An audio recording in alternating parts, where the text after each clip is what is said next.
Welcome back to the deep dive. You know, it's funny how often we get asked about our day. How was work?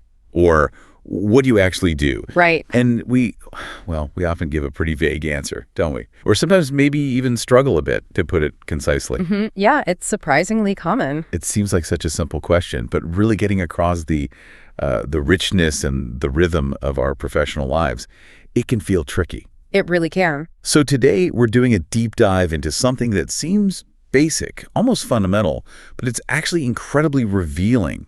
The art, really, of describing your everyday work activities. Okay, let's unpack this, because there's just so much more to it than simply, listing tasks. Absolutely. And what's fascinating here, I think, is that this deep dive isn't just about finding the right words for talking to others, although, yeah, that's definitely a huge part of it. Sure. It's also a really valuable opportunity to gain clarity for yourself, for self-understanding, to refine your professional presence, maybe even to look at how you could optimize your own workday. Optimize, interesting. Yeah, the underlying structure, the hidden insights within those seemingly mundane details of our daily work, they can be incredibly profound once we start looking at them with the right lens. I completely agree. Our mission today, then, is to move way beyond just making a list of what you did. Right. We want to explore the essential vocabulary, the sort of communication frameworks that work, and the strategic ways you can clearly, confidently, and effectively talk about your typical workday. Think of this as your shortcut, maybe, to being genuinely well-informed.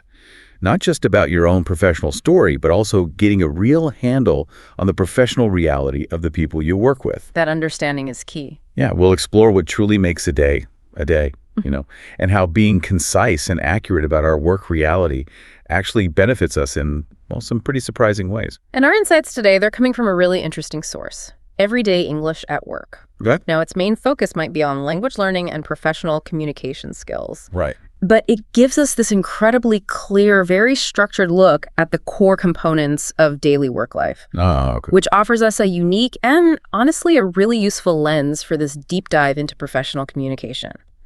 It kind of provides the foundational building blocks we need for clarity, for precision, and for impact in how we talk about what we do all day. Okay, so let's kick things off with the absolute fundamentals. Our source gives us a great starting point with some really common workplace vocabulary. The basics? But I want us to think about these not just as, standalone words. Think of them as the fundamental building blocks that really define the whole landscape of our professional lives. Good way to put it. So as we go through them, I want you, listening, to consider what each word genuinely represents beyond just its dictionary definition in your day. Does it trigger something deeper? That's precisely the point. Right. Because if we connect this to the bigger picture, the careful selection, and maybe more importantly, the nuanced understanding of these terms, it can really shine a light on deeper aspects of how workplaces function. Well, themes of productivity, obviously, collaboration, time management, individual responsibility, they all become much clearer. These words, they're the bedrock, really, that our professional narrative is built on, often without us even realizing the subtle power they actually hold. Okay, let's start with a classic, one that probably begins, I don't know, millions of workdays. Check emails. I like chuckle. Yeah, this really is the foundational activity for kicking off many workdays, isn't it? It acts as the main digital gateway Right. to your daily tasks, to communication, and very often, let's be honest, to the immediate priorities that just suddenly land on your plate. Yep, the unexpected arrivals. Exactly. So on one hand, it's completely indispensable as an organizational tool, right? It lets us triage information, stay in the loop, respond. Sure. But it also has this profound dual nature. It can be a massive source of distraction, a constant siren call, pulling us into purely reactive work. Reactive, yeah, I feel that. Instead of the proactive, planned stuff we intended to do. I mean, some research suggests the average knowledge worker spends over 4 hours a day just on email. 4 hours? Wow. That's nearly half the workday. It is. And the deeper implication there isn't just the time, it's the constant context switching it forces on us. The switching cost. Precisely. Studies have shown it can take, an average of 23 minutes to fully get back into a focused task after you've been interrupted by something like an email alert. 23 minutes? That's huge. It adds up incredibly quickly. So the real deep dive here isn't if you check emails, but how you build some kind of email boundary in your day, to protect that deep, concentrated work time. An email boundary. I like that. It really prompts an important question for you, the listener. When do you check emails, and why then? Does doing it first thing set a proactive tone for your day, or does it immediately put you on the back foot reacting? That 4-hour stat is really sticking with me. It's not just opening messages, is it? It's prioritizing, maybe delegating, and often critically deciding what not to jump on immediately. Exact. It's almost like an art form, this email triage, trying to stop your day being completely hijacked by what everyone else needs from you. Absolutely. It's the first and often the most critical filter for the day's information fire hose. Getting good at that is key to feeling in control. Okay, next up, another activity that's everywhere, sometimes loved, sometimes maybe not so loved. Attend meetings.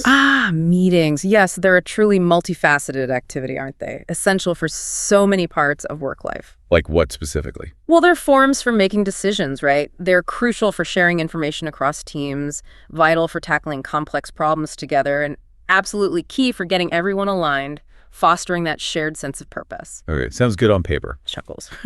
Right.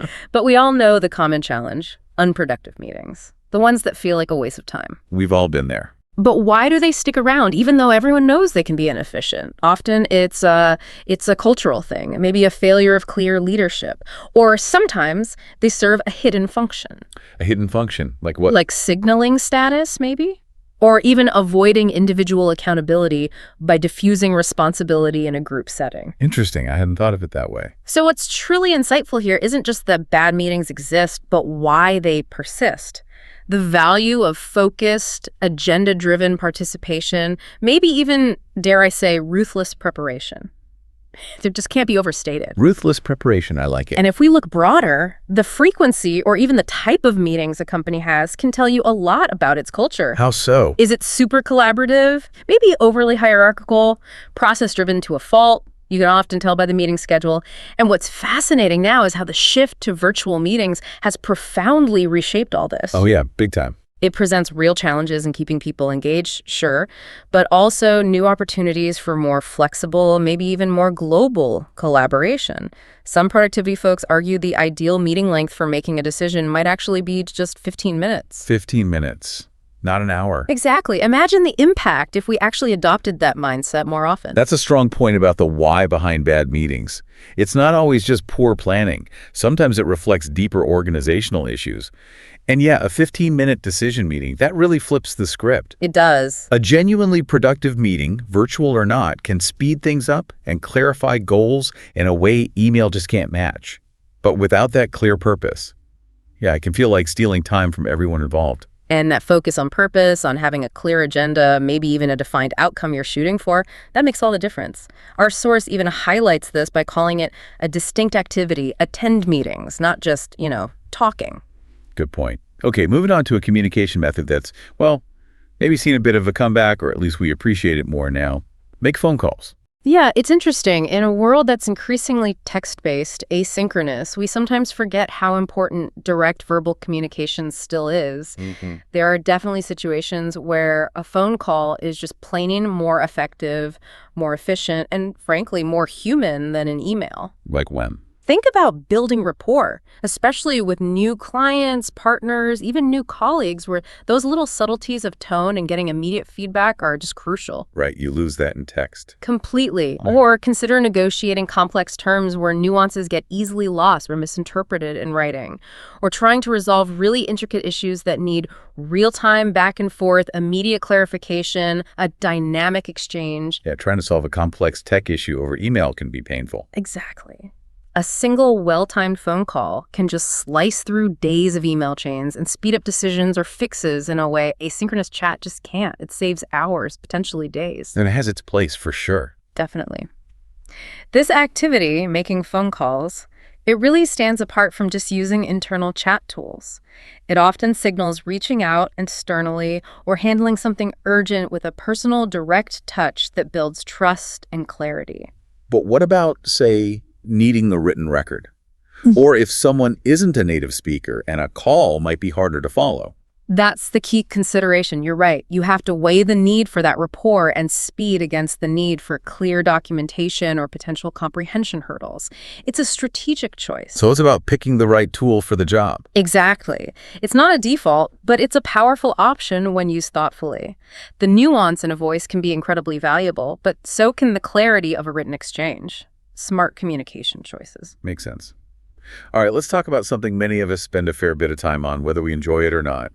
Write reports. Ah, yes, reports. A critical activity, really central to how information gets shared, how decisions are justified, how progress is tracked in most organizations. It feels like more than just writing, though. Oh, absolutely. The skills involved go way beyond just putting words together. It involves some pretty sophisticated data synthesis. Synthesis. Yeah, taking maybe disparate pieces of information, often from lots of different places, and making them coherent, relevant, and importantly, actionable for a specific audience. Right. The audience matters. Hugely. It demands sharp audience awareness, tailoring your report, not just to what they need to know, but how they need to receive it. Thinking about their background knowledge, their priorities, maybe even their preferred format. Okay. And crucially, it requires absolute clarity of purpose, making sure the report has a crystal clear objective and communicates it effectively, whether that's just to inform or to persuade or simply to document something. And what you report on says something about your role too, right? Definitely. What insights does what you report on provide? Are you reporting sales figures, project, progress, compliance issues, market analysis, maybe quarterly financials? The subject matter itself is a powerful window into your core responsibilities and your value within the company. Can you give an example of different types? So a monthly status report just tracks ongoing progress, right? An analytical report dives deep into complex data to pull out actionable conclusions and recommendations. A proposal lays out a strategic plan. Each one has a very distinct communication goal and needs a different approach to structure, to tone, everything. So it's not just about getting words down. It's really about strategic communication, showing your analytical chops. Right. A good report isn't just informative. It needs to be persuasive, clear, serve a specific purpose.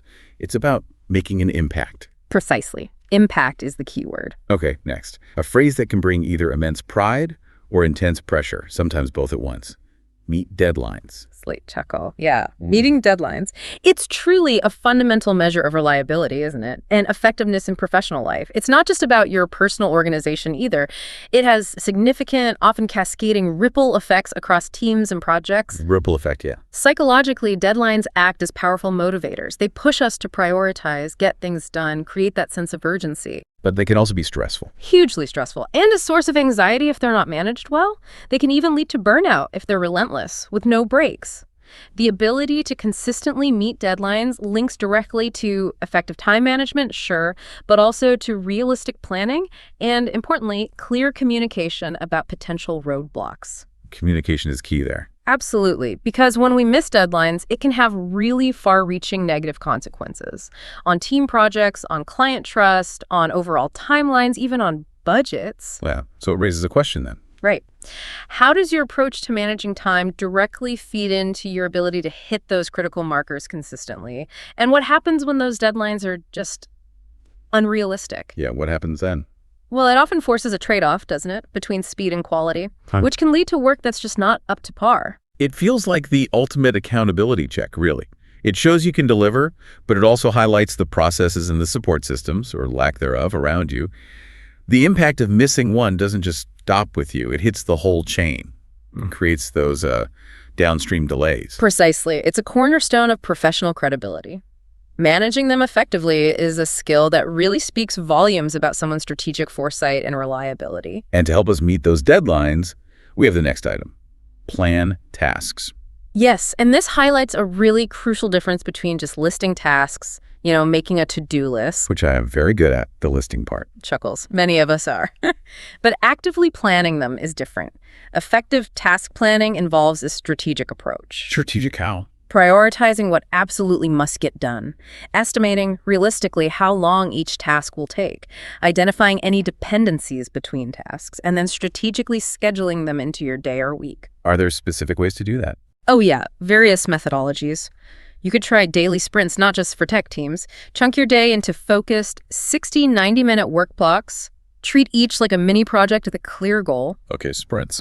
Or time blocking, where you literally block out specific times in your calendar for specific tasks, and you guard that time fiercely. Got it. Got it. Then there are frameworks like the Eisenhower matrix sorting tasks by urgency and importance. That helps you figure out what to do now, what to schedule, what to delegate, and critically, what maybe not to do at all. Not doing things. I like the sound of that. It's often the most productive thing you can do, freeing up time for what really matters. Using these methods can seriously boost productivity, reduce that feeling of being overwhelmed, and make hitting deadlines more likely. For example, just taking 15 minutes at the start of the day to plan can totally change the outcome compared to just diving in blind. How so? It shifts you from being reactive to proactive. Ensures you're working on the right things at the right time, not just the loudest or most urgent thing shouting for your attention. So it's about being incredibly strategic with your time, your energy, not just ticking boxes. It's like an investment at the start of the day that pays off later, guiding your focus, stopping you feeling adrift in your workload. Exactly. I think my planned tasks usually involves writing a to-do list, so long it needs its own zip code, then picking the easiest one first. Any advice for us less disciplined folks? Chuckles. That's a very common scenario. For those of us who naturally drift towards the easy wins first, the key is often to tie your planning directly to your biggest priorities. Okay. Start by asking, what one thing absolutely must get done today to move my most important goal forward? Plan that first. Schedule it. Protect that time block. The one thing. The Eisenhower matrix can be a lifesaver here too, really forcing yourself to distinguish between urgent and important versus urgent but not important. It gives you permission to delay or even delegate those easy wins that aren't actually moving the needle. Okay, moving into areas that really touch on personal well-being and how we work together effectively. First up, take a break. Yes, this is so critical, yet often overlooked, sometimes even culturally frowned upon in some workplaces. But taking breaks is absolutely essential for sustained focus, for creativity, and crucially, for preventing burnout. It feels like a luxury sometimes, though. It shouldn't be seen that way. Breaks aren't a luxury. They're essential for cognitive restoration. We need to understand why. Breaks let something called attentional residue clear out. Basically, the mental clutter from the last task. This allows for fresh perspectives. Attentional residue, interesting term. Yeah, and breaks can boost divergent thinking. That's key for creativity and even improve memory consolidation, especially if it's an active break, like taking a short walk. So different kinds of breaks matter. Absolutely. From short pauses, just to stretch or grab water, to a proper lunch break away from your desk, or even just mental detours like looking out the window for a few minutes. And cultural attitudes vary hugely. Think about the Swedish tradition of fika. Ah, the coffee and cake break. Right. It isn't just about the snacks. It's proven to build team cohesion, spark informal problem solving, create a sense of belonging, all of which actually contributes directly to productivity and well-being. So why is actively taking a break a skill in itself, as you put it? Because in many modern workplaces, there's this unspoken pressure to just keep going, to always be on. So deliberately disengaging, even for short periods, takes conscious effort. But it has profound long-term health and productivity benefits. It refreshes your mind, reduces decision fatigue, helps you tackle problems with renewed energy. It's a strategic pause that pays off. It's so true. It feels counterintuitive, but stepping away often leads to better, more creative results than just grinding through. I remember once I skipped lunch for 3 days straight trying to hit a deadline. Oh, dear. By day 4, I was just staring blankly at my screen, getting absolutely nothing done. That's when the importance of take a break really hit me. It's a strategic pause, like you said, a necessary reset. A vital one. For both well-being and sustained high performance, your brain simply isn't designed for constant, nonstop output. Okay, on the flip side of breaks, we have work overtime. Yes, and working overtime has this significant dual nature. It's really crucial to differentiate the contexts. How so? Sometimes it's a necessary surge, right? A focused, temporary effort needed for a critical project launch, a major release, meeting an urgent, one-off deadline. In those cases, it can feel purposeful, even invigorating sometimes, a shared push toward a common goal. Okay, the occasional push. But if it becomes a consistent, expected thing, that can be a major red flag. A red flag for what? For workload imbalance, maybe inefficient processes, perhaps unrealistic expectations within the company culture, or even just issues with resource allocation. Maybe the team is understaffed. The impact on work-life balance and long-term well-being is huge. It leads to burnout, lower morale, and eventually diminishing returns on productivity anyway. So what does it suggest if overtime is constant? Well, you have to ask. What does a consistent need for overtime suggest about the individual's role? Are they overcommitted, struggling with time management, or is it the company's expectations? Is the team chronically understaffed? It's vital to differentiate between that occasional, purposeful overtime, like launching a big product, and chronic, unavoidable overtime. Because the chronic kind is damaging. Exactly. Studies often show it leads to lower quality work, more errors over time. The implications for both the individual's health and the organization's culture are vastly different. That's a really powerful distinction. Occasional strategic overtime is one thing, a focused burst. But if it's the norm, if it's just expected all the time, that's definitely a sign something deeper needs looking at, structurally or culturally. It's just not sustainable or productive in the long run. No, it's not. And it impacts more than just the individual. It erodes team morale and the long-term health of the whole organization. Now, for something that's really at the heart of most modern collaborative workplaces, collaborate with colleagues. Yes, this activity really gets to the essence of teamwork, of shared knowledge, of synergy, and it's way more complex than just working together. How do you mean? It's about working jointly on shared projects or goals, leveraging diverse skills, different perspectives, varied experiences to achieve something greater than any one person could do alone. So the skills involved are important. Crucial communication skills are paramount here. Active listening, truly understanding what others are saying and where they're coming from, clear articulation, expressing your own ideas in a way that resonates, and giving constructive, actionable feedback that helps improve the collective work, not just criticize it. Right. Constructive feedback is hard. It is, and modern workplaces use tons of tools to help collaboration, shared docs, chat platforms, project management software, but those are just enablers. The real challenge and the real magic is in the human element. The human element. If we connect this to the bigger picture, effective collaboration doesn't just get tasks done faster, it significantly fosters innovation. It speeds up problem solving by bringing multiple viewpoints together, and it builds stronger, more resilient teams. What about collaborating across departments? The challenges and rewards of interdepartmental collaboration. That's particularly interesting because it often requires bridging different communication styles, navigating competing priorities, maybe overcoming departmental silos to get to a unified outcome. It really demands empathy and flexibility. That's where the magic often happens, though, right? Yeah. Where ideas bounce around and grow into something bigger and better than one person could have dreamt up.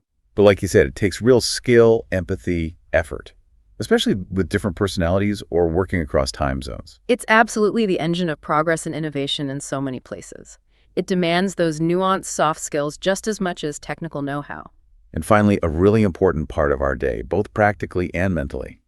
Finish work. This might seem like the simplest one on the list, but it's incredibly important psychologically. Finishing work means concluding the workday and properly mentally disengaging from professional tasks. Why is that so important? There's a profound psychological need for a clear finish line. That mental separation between work and personal life is absolutely vital for well-being. It helps prevent that always-on syndrome. The always-on feeling. Yeah. Where work just bleeds into every part of your life, leading to chronic stress, burnout. Developing routines that help you achieve closure are key. What kind of routines? Things like organizing your digital desktop, maybe making a quick to-do list for tomorrow morning, reviewing your schedule for the next day, or even just a quick mental check-in. What did I accomplish today? These small things contribute directly to mental well-being and make you much readier for the next day. It's about the feeling, too, isn't it? Absolutely. Compare the feeling of a properly finished day, tasks wrapped up, a sense of accomplishment, clarity, versus a day that just sort of fizzles out. Tasks left hanging, your mind still churning, that feeling of incompleteness. Yeah, one feels good, the other feels stressful. Exactly. One leads to restful rejuvenation, peace of mind. The other leads to lingering stress, fragmented attention. Finishing properly ensures a smooth transition, reduces that cognitive load, meaning you're not carrying mental clutter into your evening or the next morning. That distinction is huge. It's not just clocking out. It's mentally closing the chapter on the workday so you can fully recharge. It makes a fundamental difference for tomorrow's productivity and your long-term well-being. A truly clean exit. Indeed. It's absolutely key for a sustainable, healthy, and effective professional life. It's about respecting your own time and energy boundaries. Okay, wow. We've explored the individual pieces of a workday, the words we use to describe each action. We've gone deeper than just definitions, looking at the implications, the nuances, but how do we string these actions, these responsibilities together? How do we paint that clear, compelling picture of our professional routine? That's where the right phrases come in. Welcome back. Now, this next bit is where I think it gets really interesting. We're talking about specific phrases, and these are just, polite ways to talk. They're strategic linguistic tools for shaping how you communicate your professional identity, your daily rhythm. These phrases really empower clarity and understanding in ways you might not expect, whether you're the one asking or the one answering. Exactly. These communication frameworks, they have immense strategic value in all sorts of professional settings. Think job interviews you need to quickly convey what you do and how you contribute, right? Or networking events where you're building connections, even just in simple team updates where being efficient is crucial. They allow for really efficient and effective information exchange. So it makes you think. It raises an important question for you, the listener, to think about. What's the intent and the impact behind how you choose to describe your work? The words we choose are powerful. These phrases help you wield that power strategically. Okay, let's start with how we kick off understanding someone else's routine. The source gives us a great classic one. What's a typical day like for you? Yeah, this is an exceptionally good question because it's so open-ended. It invites a broad, kind of holistic overview of someone's workday, going beyond just their job title. It feels more personal. It does. It shows genuine curiosity, real interest, which is fundamental for building rapport, for creating stronger professional relationships. But more than that, it helps you understand a colleague's role, their main responsibilities, maybe their daily challenges, and even potential spots for future collaboration or where your work might connect. Finding connection points. Exactly. It's an empathy-building tool that goes way beyond a superficial, "How are you?" By asking this, you're signaling, "I want to understand your world a bit better." And that can lead to much more meaningful connections, unlock unforeseen synergies, or even give you crucial insights into team dynamics, dependencies that might not be obvious otherwise. It's a question that basically says, "I value your perspective and what you do." It really does open the door to a more substantial, more human conversation, doesn't it? You're not just making small talk. You're actively trying to get a sense of their professional world, their daily reality, what drives their work. Precisely. It's about gaining context and building those bridges between roles or people. Then there's a slightly more direct one. What do you usually do at work? Right. This is more focused. It's specifically designed to get information about their core tasks, their primary responsibilities. So it's quicker. Its utility lies in how quickly it helps you grasp the essence of someone's duties. That's especially valuable in fast-paced places or on cross-functional teams where roles aren't immediately clear, or maybe when you're onboarding new colleagues who need a rapid map of who does what. Get the lay of the land quickly. Exactly. It asks for a concise summary of their main functions, lets you get a rapid understanding of their contribution without getting lost in the minute-by-minute details. Using this question helps clarify roles fast, prevents assumptions about who's responsible for what assumptions that can lead to confusion or mistakes later on, and it helps you allocate tasks or resources more effectively. It cuts right to the core of their professional output. So if what's a typical day like is painting the broad canvas, what you usually do is asking for the main subject of the painting, the core value they bring. That's a great analogy, yes. It cuts to the chase, perfect for quick insights. A concise summary of their functional contribution, exactly. And finally, a question that signals you want a much deeper dive into the mechanics of their role. Can you walk me through your daily tasks? Yes, this one implies a request for a structured, really granular step-by-step explanation. It signals you need a much deeper level of understanding, usually for very specific, practical reasons. Like what kind of reasons? It could be for detailed process analysis. Maybe you're trying to map out a workflow to find bottlenecks or efficiencies. Okay, process mapping. Or for comprehensive training of a new team member, making sure absolutely nothing gets missed.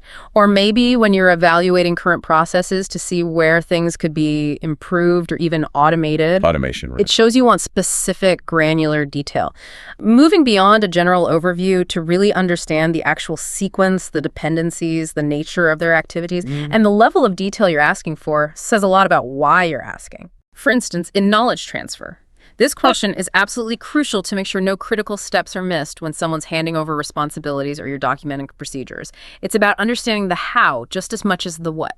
So this isn't just idle curiosity. It's basically asking for a detailed blueprint, a functional diagram of their day. It's fundamental if you're trying to learn a role, optimize a process, or maybe even build a bot to help out. It demands precision. Indeed. It seeks clarity at that micro level, which enables replication, analysis, and ultimately improvement. Okay, now let's flip the script. How do we answer these questions? And how do we proactively describe our own professional story? The first phrase our source gives us for describing our own routine is, I usually start my day by. Right. This phrase immediately sets the stage. It establishes your initial routine, and crucially, it reveals your approach to prioritization, how you engage with your work first thing. It's a powerful opener. It really is, because it instantly communicates your personal habits, your organizational skills, what your immediate responsibilities are. It sets expectations for how your day generally unfolds and highlights what you consider most important right at the beginning. Can you give an example? Sure. Saying something like, I usually start my day by reviewing my calendar, scanning key project dashboards, and then prioritizing the top 3 tasks that need my focused attention before any ad hoc requests pull me away. Ah, okay. That immediately shows intentionality, a proactive approach, a strategic mindset. These are highly valued traits anywhere. It tells a much richer story than just saying, I check emails. That's a great example. It really highlights the difference between just doing a task and doing it with clear purpose. Yeah. It paints a much better picture of your work ethic and how you set yourself up for success each morning. Exactly. It's about demonstrating purpose and a sense of control over how you initially engage with the day's demands. Okay, next. A phrase that gets right to the core of your contribution, where your energy is really focused. Most of my time is spent on. Yes, this phrase is incredibly effective for communicating your core value contribution, where your main efforts are actually directed. Why is that useful? It's a powerful tool for clarifying your role, for managing expectations with colleagues or your manager about your workload, or just for explaining your primary responsibilities concisely.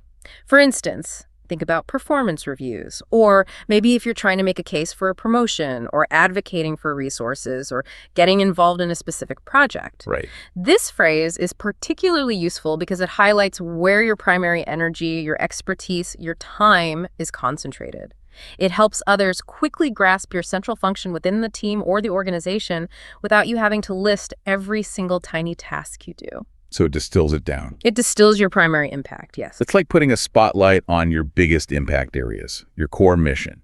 It immediately tells someone what you're mainly responsible for, even if your role is complex and involves lots of different activities. It distills your core function, exactly, making your contribution instantly understandable.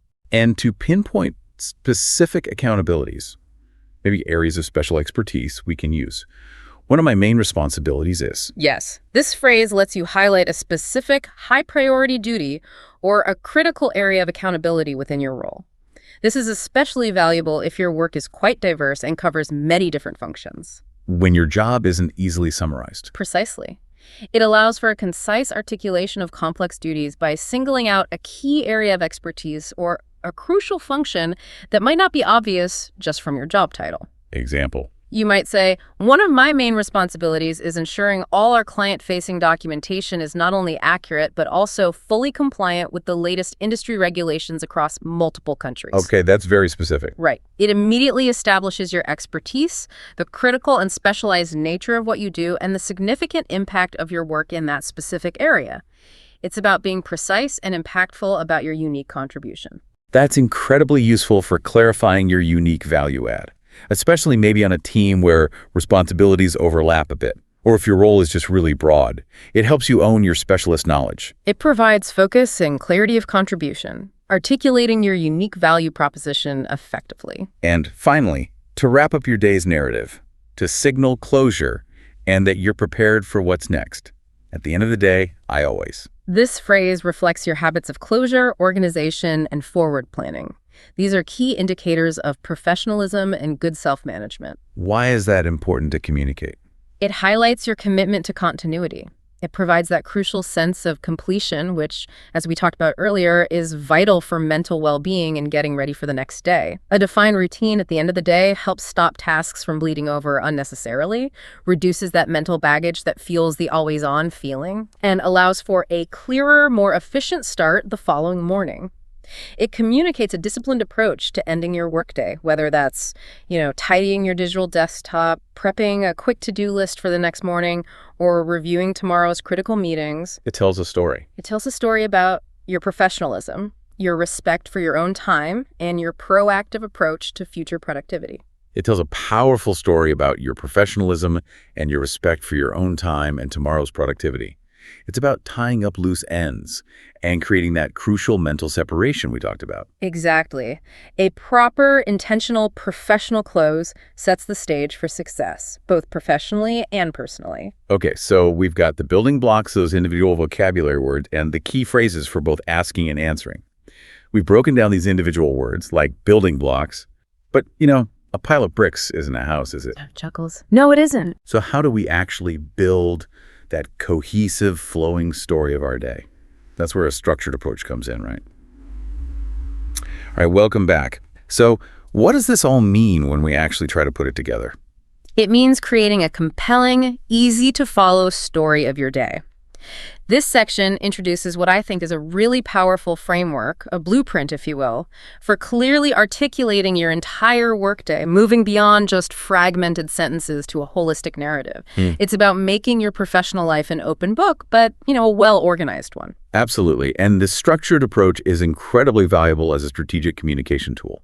Think about using it in a job interview, explaining your experience, your capabilities, definitely. Or giving a performance review, preparing for your appraisal, or even just for personal reflection and optimism. Yeah, just for yourself. Exactly. If we connect this to the bigger picture, this structure brings clarity, not just for other people trying to understand what you do, but profoundly for yourself, helping you understand and convey the true rhythm, the flow, the value of your professional life.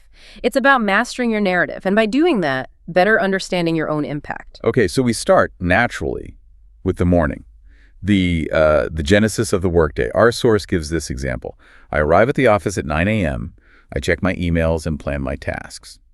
Pretty standard start. It seems standard, but this initial phase arriving, doing those immediate checks, that daily strategizing it carries significant psychological and practical weight. How so? The activities in this phase, your arrival time, whether you jump straight into emails, and most critically, how you approach planning your tasks, they profoundly dictate the day's priorities. They set either a reactive tone, reacting to emails, or a proactive tone for the whole day. These initial actions are foundational because they can significantly influence your overall productivity, your focus, your resilience for the rest of the day. Resilience, interesting. Yeah, think about the striking contrast between a rushed, unplanned start, maybe just diving headfirst into a sea of emails, versus a calm, organized morning routine, where you proactively review your calendar, identify your top priorities, maybe even allocate dedicated work blocks for them. Right, that feels different. That calmer start can dramatically impact your energy levels, your decision-making quality, your ability to handle unexpected curveballs later on.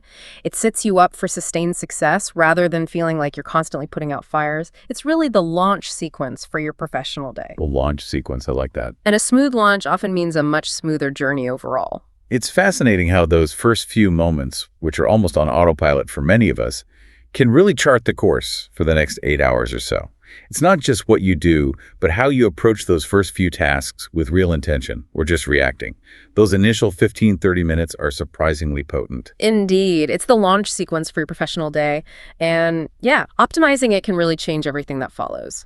Okay, moving into the heart of the day. We hit what we're calling the midday momentum. The example here is, I usually attend meetings before lunch. After lunch, I work on reports or client calls. Right. This section gets into that pre versus post-lunch dynamic. There's often a natural shift in energy and focus around lunchtime. The dreaded post-lunch slump. Chuckles, exactly. Yeah.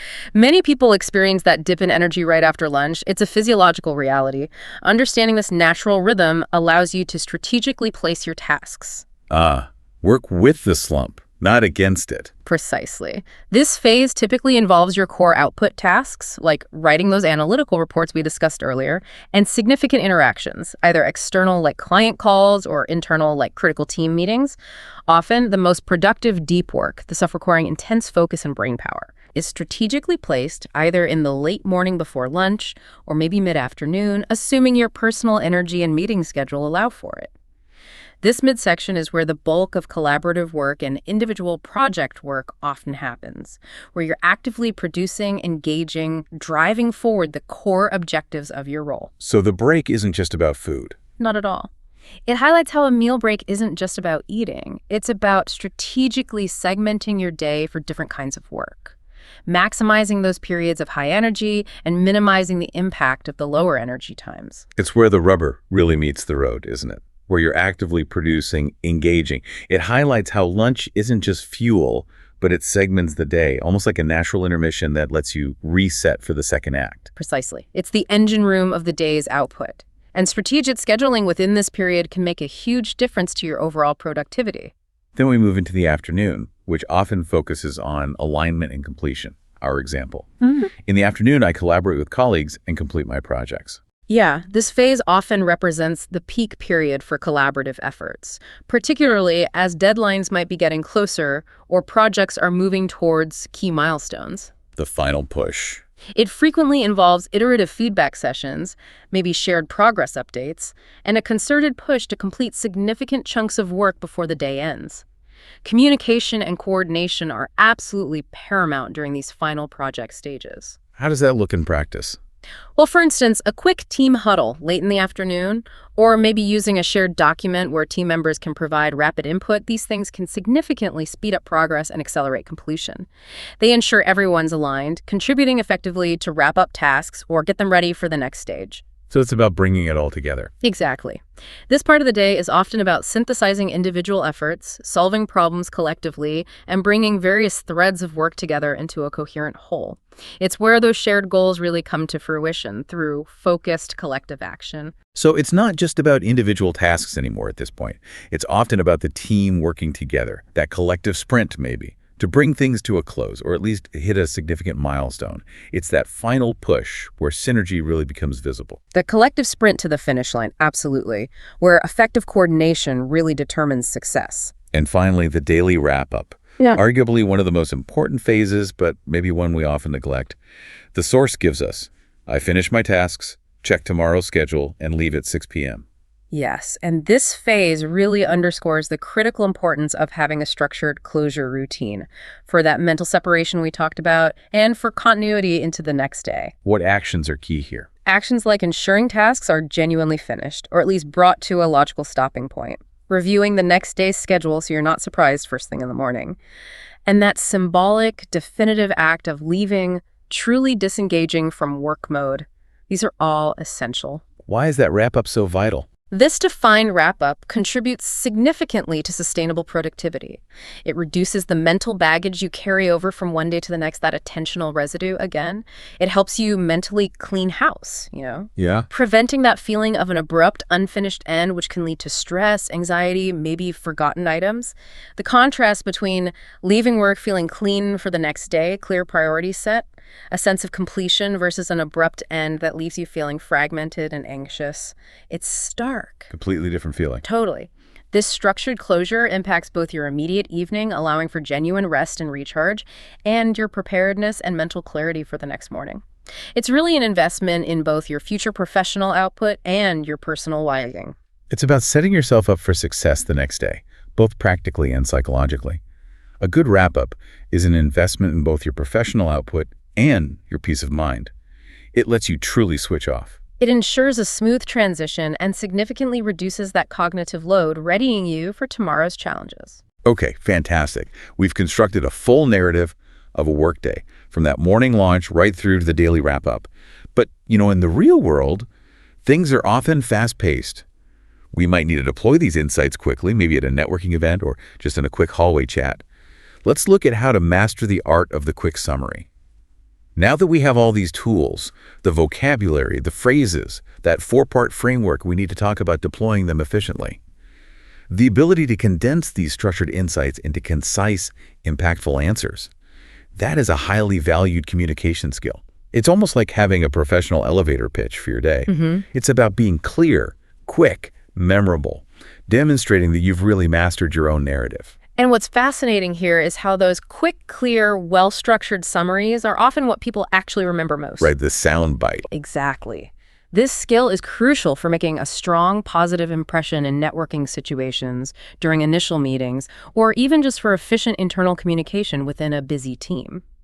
Conciseness doesn't mean sacrificing depth. It means distilling the essence, the highest value points, which ultimately enhances your impact and shows real clarity of thought. So it shows you get it. It shows you not only understand your role, but can articulate its core value with precision and confidence.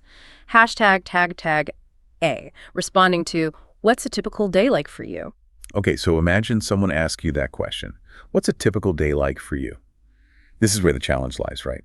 Providing a coherent, compelling overview in maybe 3 or 4 sentences, hitting the highlights without getting bogged down. Yes, this requires a remarkable ability to synthesize, to take the key elements of your morning launch, midday momentum, afternoon alignment, and daily wrap-up and weave them into a flowing, logical narrative. It shows self-awareness. It's a powerful demonstration of clarity of thought, strong self-awareness of your role, and effective prioritization.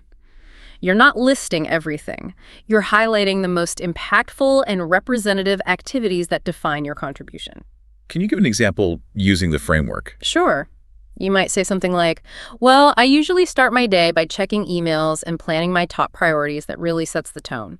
Then, most of my late morning is spent in team meetings or collaborating on project deliverables with colleagues. The afternoons. They're typically dedicated to focused work like writing reports or maybe some client calls, really aiming to complete key tasks.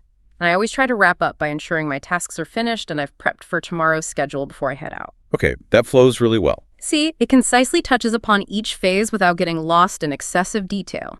It conveys the essence and the purposeful flow of your day in an impactful way. That example perfectly shows how to give someone a clear mental picture without overwhelming them.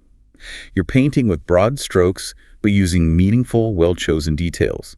Makes your day sound purposeful, productive.